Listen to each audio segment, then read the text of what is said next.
Just in the last few minutes or so, Afghan officials now saying the death toll is up to 90 people and more than 400 injured in this blast. And they're warning these numbers could still increase even further over the course of the next day or so. This was a massive bomb just outside the main diplomatic area in downtown Kabul. This is an area that anyone who spent any time in Kabul has seen or gone through pretty regularly. The crater from the size of this blast was 13 feet deep in a concrete road area. I mean, this was a big area where a lot of trucks go through. This was a main road, and the crater was still 13 feet deep. The blast was felt and did damage more than a mile away across all of Kabul. There were injuries and significant damage, not only to the German embassy and the Turkish embassy in that area, but also to a local television station that was right there. Now, neither ISIS nor the Taliban have claimed credit or responsibility for this attack.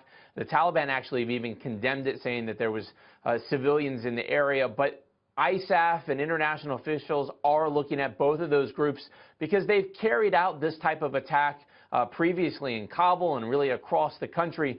But the real concern is, how did this vehicle, this large tanker truck full of explosives, get into the middle of the diplomatic area? There was a checkpoint there, but this vehicle had to get through multiple checkpoints to get there. And it really does suggest, once again, that the Afghan security forces are not up to the task of protecting not only the diplomatic area, but the larger city of Kabul and really across the country. This is what the White House is struggling with right now. There are talks about sending more U.S. troops. The Pentagon is pushing to send roughly 5,000 or so more U.S. troops into Afghanistan. The White House is weighing this offer, this contemplation about expanding the U.S. presence in Afghanistan once again, but there are obviously real reservations. What will these U.S. troops do if they're there?